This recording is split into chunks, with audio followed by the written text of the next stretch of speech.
Welcome back sa ating channel. Naging mainit nga raw sa pindi umano sa mundo ng social media. Tila sa wakas nakita na nga ang ebidensya na magpapatunay na talagang bangag nga itong sikuting ng norte sa pulburon na ito. Dito nga natin makikita mga kaibigan na talagang hindi nga di umano tinantanan sikuting ng norte na ito hanggat hindi ito napaparusahan at umaamin sa kanyang ginagawa sa bansang Pilipinas, lalong-lalo na sa loob mismo ng Malacanang dahil nagpiepesta na pala ang mga bangag doon at mga pulboronic user.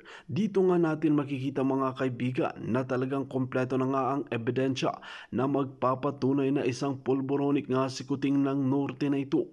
Banat ng maraming netizen na hindi nga raw pulboronic user itong sikuting ng norte na ito, ngunit hindi maipagkakaila sa mga ebidensya at mga pruweba na talagang itong sikuting ng norte at Lisa Smugs ay isang pulboronic, hindi lang isang pulboronic, kung mastermind din di umano ng mga pulburon at iba pang karumal-dumal na gawain sa bansang Pilipinas. Kaya naman ngayon ay talagang makikita na natin kung sino nga ba talaga ang totoong sinungaling, kung sino nga ba talaga ang nagsasabi ng katotohanan dahil hindi na makatarungan ang ginagawa ni Kuting ng Norte sa bansang Pilipinas. Kaya naman gusto ng patalsikin ng 31 milyon na katao na bumoto sa kanya na umaasa sa pagbabago. Ngunit hindi pa rin natutupad. Wal mga kaibigan, para nga sa karagdagang impormasyon, panoorin nga natin ang buong video. At kung bago ka pa lamang sa aking channel, huwag kalimutan i-click ang subscribe button at notification bell para lagi kang updated sa ating mga bagong video. At para sa sulit viewers natin dyan, maraming So, salamat sa sa mga walang moment sawang na ito, pagsuporta. kailangan nating mag-cool-cool lang. Lalo na doon sa isa pang nakita nating ebidensya. Ay nako, may excite kayo. Grabe. Pero kasi, lahat ng bagay ay dinadaan sa tamang panahon. Pero kukwento ko sa inyo. Okay? Kukwento ko sa inyo. Mga kababayan, bago yung pulburon ni Kuting, ano bang title natin? Pulburon lang.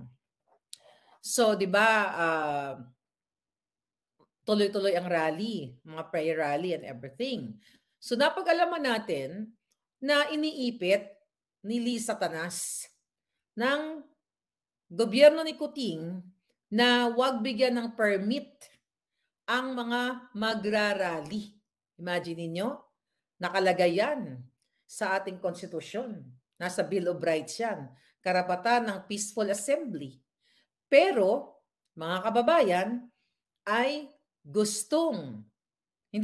pinipigilan ni Marcos Jr. at ni Lisa Satanas na huwag bigyan ng permit ang mga susunod na rally ng Hakbang ng Maisog at yung iba pang mga rally. Kasi in the past, dun sa Liwasang Bonifacio, open yun, hindi na kailangan ng rally ng permit, pero makipag-coordinate lang sa ating mga bruskong-bruskong mga kapulisan para mapanatili ang peaceful environment. Alright? So, yan ang kailangan yung malaman na takot na takot, Ranel Verdiflor. Yes, takot na takot si Kuting at si Lisa Ahas na mag-assembly kayo. Mag-assemble kayo peacefully. Kasi yung ibang mga religious groups now ay nagpapahiwatig na sila ay maging kaisa natin na mag-speak up. So ngayon, hi Ferdinand Dolos, how are you palangga? Mario Loy Esteves. So ngayon, inaatasan ni Lisa Satanas ng gobyernong ito sa ang sulok man sa Pilipinas, especially, di ba, naalala niyo yung Hakbang ng Maisog, ay from Davao, tapos pupunta sa North, iikot. Remember that? Iikot talaga ito, iikot. So ngayon, yung mga darating na rally ng April, nagsisimula ng humingi tayo ng permit para legal ang ating pag-assemble dun sa lugar na yan, kung saan mang lugar niya mapili. So ngayon, napag-alaman natin, mga kababayan, na in-instruction na ng Malacanang na punong-puno ng ahas na huwag bigyan ng permit ang kahit anong rally na mag-criticize dito sa Jutang Ginemes na gobyernong Itech. But, okay, excited kayo? Dita Smolo. Okay, sige na nga. Diba? Timing is everything, ika nga. Ako nga, di ba? Kung ako lang, alam nyo, kung ako lang talaga pagpipiliin, ilalabas ko na yung pulboronic evidence. Okay? Kaya naman natataranta sila. So may mga nakausap tayong mga grabe, sobrang reliable. Not only that, I saw the evidence. I may say now, I saw the evidence. Kuting, kaya ba kayo nagsapa nagbatuhan? Dahil hindi nyo na nakakayanan ang pressure ng aming boses. Takot sila sa Jericho March, sabi ni Elcare. Mga kababayan, sabi ko nga dun sa kausap ko kanina na may hawak na, my God, you cannot believe it. The pulboronic issue is real. Grabe, you cannot believe it, darling. Pero, sabi ko nga doon, kung napagtiisan ko since August of 2022 na nilabanan ang jutang ginining Kuting na gobyerno, then, ilang buwan na lang ba? Kung anong gusto nila, nang may hawak nitong pulboronic na ito, evidence, maluloka kayo. Lahat ang sinabi ni Pangulong Duterte doon sa Maisog Rally na sinasabi niyang meron siyang hawak na ebidensya, may nakita siyang ebidensya, nakita ko na. Kuting, ang kapal ng mukha mo. Kung ako sa'yo, bago ka karayin, ay nako, lumisan ka na kung ayaw mo mapahiya sa taong bayan. Dahil the moment na inilabas itong ebidensya laban sa'yo, ang kapal ng mukha mo na mananatili ka pa sa pwesto. Right? Sabi ni Ronnie Labase, wag mo na ilabas ang pulboronic evidence, sayaan mo na muna. Well, sabi ko nga sa inyo, darating ang tamang panahon. And now, dun sa mga in-expose ko sa inyo since 2022, alam ko naman, alam ko may, you know that already. Pero nadagdagan yung ebidensyang nakita natin. Na itong si Marcos Jr. ay talagang bangag na bangag at hanggang ngayon ay patuloy ang kanyang sesyon. Diba? Baka mababadaan kayo sa BGC. O, diba? Diyan nakatara si Sandro, yung kanyang Junakis. O, baka mapadaan kayo dyan at makita nyo yung kanilang mga sesyon-sesyon. Dahil dyan din nagsisesyon si Kuting. Dati pa. But now, syempre mas masarap sa Malacanang, di ba? Gising nga ng madaling araw si Kuting, sabi niya silang magkakaibigan. 2:00 ng madaling araw, minulto daw sila. 2:00 ng madaling araw. Kaya ang sabi ko, 2:00 ng madaling araw, ba't ka gising dun sa sulok ng maidilim? Ibig sabihin, nagpupulburon ka. Or anong ginagawa mo? Alam nga naman, nag-orgy sila. Nabili na nila ang building sa BGC, sabi ni Trollbuster. Oh, wow. Grabe, ano? So, mga kababayan, stay cool. I will try to stay cool. So, dun sa mga ginigipit, kayo dyan, Pastor Kiboloy, Arnie Teves, na ngayon lumalaban ka dyan sa iyong asylum, dyan sa Timor-Leste, General Macanas, okay, the General's View, lahat ng ginigipit, Attorney Vic, Rodriguez, wala naman kasi Attorney Glenn Chong, na mamaya makakapiling natin, lahat ng mga ginigipit kayo, mga OFW, konting kembot na lang tayo. Yes, 100% malinaw pa sa sikat ng araw ang pulboronic evidence na pertotohanan na si Kuting. Kaya magpiesta na kayo, magpalitsyon na kayo. Mag-party na kayo. Grabe, syokot ako. Sino na syokot? Sabi ni Super Gana, syokot ka. Okay? Si Sindicado, I can't send sticker. General Bantag, konting kembot na lang yan. Imagine ninyo. Talagang dapat nawakasan ito. Si pulboronic Kuting. Nakakahiya sa buong mundo maliban sa isyu nila sa pagnanakaw sa Kabanang Bayan. Imagine nyo, only in the Philippines na meron tayong pulboronic bangag na presidente na Adictus Benedictus, sa pinagbabawal na pulburon. Kaya naman, no wonder ang PIDEA chief na si Lazo ay pinagtatanggal ang mga matitino. At gusto niyang alagaan yung mga sangkot sa pulburon. Imbes na hulihin ang mga pulburonic manufacturer, katulad ni Sayarot, kaya pala pinakawala ni Kuting. Di ba? You know that already. Ni Kuting at ni Lisa, nilagyan pa ng PSD, si Sayarot, kasi nga kasabwat nila. And you will see the evidence in due time, in right time, mga palangga. Kaya pala si Lazo, not si Lazo, si PNP Chief Anacorda, ganun sila. Kaya palang inupo ni Kuting talaga, magtataka, ang mga inupo niya, mga bangag. Confirmed na si Kuting ay isang bangag. Hindi ka na makakatakas, bakla. Kuting, kahit magbatuhan kayo, kahit magsakalan kayo ni Lisa Smugs, hindi ka na makakatakas. Huwag kayong pakakampante mga jutang ginina ninyo. Okay? Agawin nila ang yaman ni Pastor, sabi ni Du. Yeah, kaya you have to celebrate. Ayoko magalit, Ayoko magwala ngayon kasi I'm just waiting. Para ako nasa beach kunyari, I'm just waiting for the right time, Kuting. Meow! Yeah. Grabe, ang kapal na mukha. Ayaw nyo pang umalis. Taga nagmamadali silang ubusin nila yung pera. At kahit ubusin nyo yung pera, babawiin namin. Papasukan namin sa inyo yung pera. Ipapaluwa namin, dudukutin namin yung pera sa tiyan ni Lisa. Yan, dudukutin namin ang pera sa utak ninyo. Wala, hindi obra ang impeachment, palangga. Rosario, hindi obra ang impeachment ngayon. Dahil kasabot nila ang Congress eh. Hi, Remy, gising ka pa. So, ang pinakamaganda, boses nyo. Wala nang impeachment. Just your voice. Be there. Pag sinjowing na natin ang mga ebidensya, you have to be present. Okay? Dapat nandoon kayo, wag kayong mawala. So you decide, gusto nyo ipagpatuloy na may bangag kayong presidente na patuloy na kumakamkam ng inyong pera at patuloy na kumikitil ng inyong kinabukasan ng buhay ng mga what? Not only the people from the government na inaatake sa puso dahil tinatanggalan ng trabaho, inilalayo kayo sa inyong mga pamilya, mga policemen, mga military or mga sundalo. Imagine nyo ganito, kaya po kayo pala ginaganyan dahil talaga namang pulboronic o bangag na bangag ang inyong presidente. And it's your duty para protektahan ninyo ang inyong Pilipinas, ang inyong flag. Grabe, maloka kayo.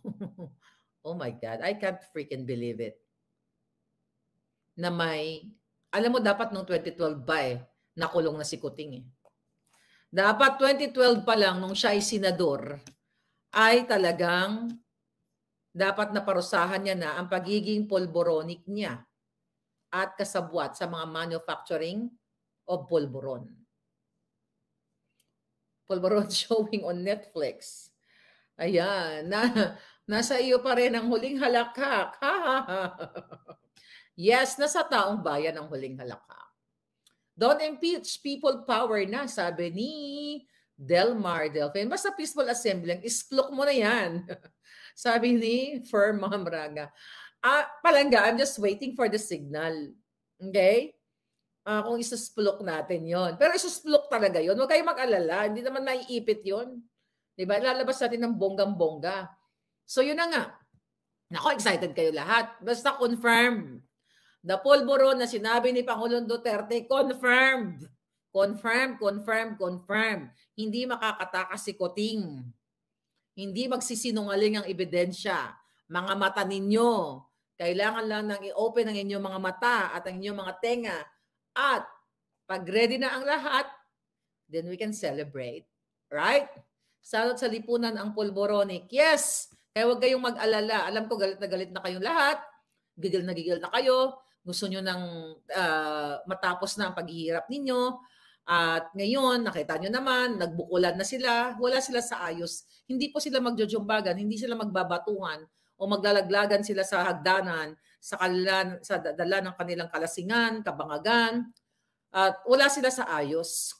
Hindi ganyan ang matino. How come na makapag-lead sila ng bansa kung sila ay laging bangag at nagbubugbugan? Nagjujumbagan at nagbabatuhan. We don't need them. We need someone na talagang mag-lead sa ating bansa at hindi tatanggalin yung mga police officers, mga major general, mga generals, AFP, military and everything, na hindi sila tinatanggal dahil gumagawa sila ng tama. Hindi dapat ganun. Okay? Pakita na. Huwag kayo masyadong excited. Okay? Antayin natin ang basbas. Sabi ko sa inyo, huwag kayo masyadong excited. Basta meron. I may say meron. Well, sinabi ko na rin sa inyo, meron. Sabi ko sa inyo eh. Ay, nako, nakakaloka. Kaya yung mga kongresistang nagkikiss-us dyan, kay Kuting, o baka naman bukas makalawa, kay Inday na kayo. Kaya kung ako sa iyo, Day, markahan mo lahat ng mga to. Yung mga traidor, may nakikisabot kay Romualdez at kay Marcos Jr. na Adictus Benedictus na Pulboronic, markahan mo na lahat yan. Day, kasi Day, pag dumating ang panahon, at yan, yung mga nagkikiss-us sa'yo at paboran mo siya, lilipulin namin lahat yan. Makakatikim sa amin. But I know you're smarter than the Pulboronic, so markahan nyo na lahat yan. Babaliktad kayong lahat. Tanginan nyo. Kayo, Congress, mamarkahan namin kayo. Pag nakita ninyo, well, alam naman nila yan. Alam nila. Si Migaon Traidor, yung Migaon yung pukpukita na yan. Pakangkang kay pakangkang sa Masyonda Bells ng mga politiko diyan para magkapera, para magka-extra budget, no? Si Migaon. Pakangkang ang jotang ginang Migaong pukpukita. Ano pa? July 30, parang late na yan, yung July 30 na showing. Okay, July 30. Maybe June 30, you don't know. Excited na daw si Celsa. You have to be excited, darling. Ako nga excited eh. Wala ko, I'm so happy. Si Suarez at Tambunting, ay mga yan, mga traidor. Excited na sila. Gano'n kayo ka-excited? Ako magpapalit yun. Si Robin Padilla, okay? Na yan daw. Niya, dahil may 2 hektaryang tanim. Ano tinanim ni Robin? Sino nagmura kay HR, putang ina, sabi ni sinong minura mo palangga? Si Anne Rose? Si Anne Rose na si Bulldog, yung alaga ni Kuting. Ayan, grabe Imagine niyo nagkaroon tayo ng president. My God. I can't imagine na actually hindi naman ako nagpagamit sa kanila. Nabudol talaga ako. I can't imagine na yung sinuportahan ko, Adictus Benedictus, Diyos ko patawad mga palangga. I can't imagine myself na sumuporta sa mga hayop na itong Adictus Benedictus. At ikaw, Liza, meron pa akong bagong, wag muna natin pangalanan, ikang hayop ka. Alam ko na kung sino ang nagbayad ng electoral protest ni Marcos Jr. In due time, malalaman ninyo pag gusto niyang magpasabi. Yung hayop na Lisa na yan, na talaga naman wala kayong kapera-pera, nang uutulan kayo ng mga negosyante at mga kamag-anak ninyo na gusto nyo makapera, bayaran mo yung electoral protest. Well, I think binigay sa kanya ba o pinautang or what? 'Di ba? Bayaran ninyo yung mga inutang ninyong mga hayop kayo. Electoral protest ni Kuting, imagine ilang milyon yung binayad nila? 70 million noong 2016 dahil dinaya daw siya si Kuting. Tapos ngayon, sabot pala niya Smartmatic. Inutang, may nagbigay sa kanila ng pera. Nalaman ko na ngayon kung sino ang nagbigay sa inyo. May ebidensya din. Ayop kayo. Kaya pala, nung tinanong, alam nyo, meron noon article, wag muna lang ngayon kasi sabi nung natin, nag-informer natin, wag muna, it's not yet time. Noong panahon na may lumabas na article na si Lisa ay nanglilimos ng pera dito sa taong ito, may message kitang hayop ka. Nalala mo yon, Lisa? Wala na kasi yung mga message. Nagpalit ako ng telepono. Kung alam ko lang na mabubudol to, lahat ng messages namin since 2017 dapat in-screenshot ko na record ko. But, nalala mo Lisa Impacta, total nakikinig kang hinayupa ka. Tinanong kita, kung totoo ba na nangutang ka sa taong ito, anong sabi mo sa akin? Hindi. At ayaw mo akong what? Sinabihan mo ako na hindi totoo yan, ganito, ganyan, ganyan. Scammer yan, ganito, ganyan, ganyan. Pala ikaw ang scammer na hayop ka. At yung ebidensya nitong taong to, ilalabas din niya. Well, baka ilabas siya na anytime dahil matapang din yun. Okay? So yan, ang dami pambubulol. Alam mo, mga palangga, you deserve someone na mag-lead sa inyo na hindi ganitong mga addictus, benedictus at mga kawatan. Mga kapalangga. Imagine ninyo, sinisiraan nyo yung tao na nakatulong sa inyong mga hayop kayo. Tapos kinuhaan mo pa pala ng pera? Gago ka? Ang kapal ng mukha mo? Oh, yun mga palangga, ang daming issue na sobrang exciting. Pero ang masasabi ko sa inyo, konting kembot na lang at ilalabas na ang polboronic. Okay? Ang polboron. Imagine nyo? Kaya ang hirap na huwag na kayo magtitiwala sa pamilyang ito. Kahit sino sa mga anak nila. Wala na kayong pagtitiwalaan na mga mambubudol na Araneta, Marcos, Romualdez. Ba? Ano nangyayari ngayon, mga hitad? Wala. Puro lang balitang kaletsyahan. Okay? Kanina, inulat natin sa inyo. Oh, baka naman, ito, di ba may inulat ako sa inyo? At Lisa, baka yakapin ka na rin ni Aida. Di ba? Isa yun sa mga pasabog natin. Pag niyakap kayo lahat ni Aida, ewan ko na lang, si Ate Aida. Oh, ba't ang tagal, parang ba't ang tagal ng ang tagal ng pumantay ang paa ng mga hitad na to. Maparusahan pa sila ng langit, ano? Oh, parusahan pa yan ng langit. Si Charis din ba? Oo, si Charis. Isa ring vangag. Tiyan mo, lagi malaki ang mata. Laging dilated yung yung mata. Man sa nanay niya. Para mga wakwak. Di ba? Nakita na ba kayo ng wakwak? Parang tarsier na ganon. Ay, nako. This is exciting na mga palangga. Papalapit na tayo sa trophy. Oh my goodness. Kasi alam mo bakit nasabi ko si Aida? Kasi kaso ng Aida sa bansa, posibleng pumalo na raw ng 500,000 sa loob ng 6 na taon. Grabe. Kaya talagang kayo dapat protected chuba-chuchu kayo. Ano ba ito? Ayan, tingnan mo si Kuting at saka si Ahas.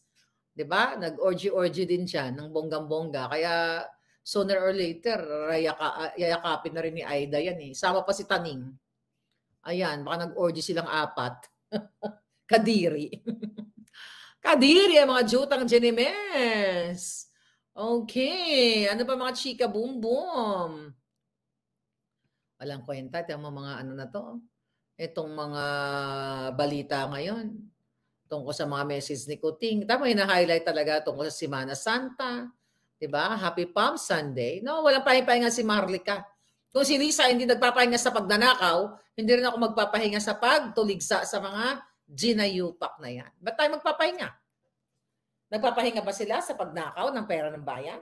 Nagpapahinga ba ang Congress? Nagpapahinga ba si Tambaluso sa kakabribe para baguhin ang konstitusyon? Kaya kailangan nyo talagang kumilos. Kaya nga, soon na yun. Kailangan yung kumilos dahil, mga kababayan, itong Jutang Genemes na People's Initiative na ito, yan ang magiging sandata nila para isuppress tayong lahat.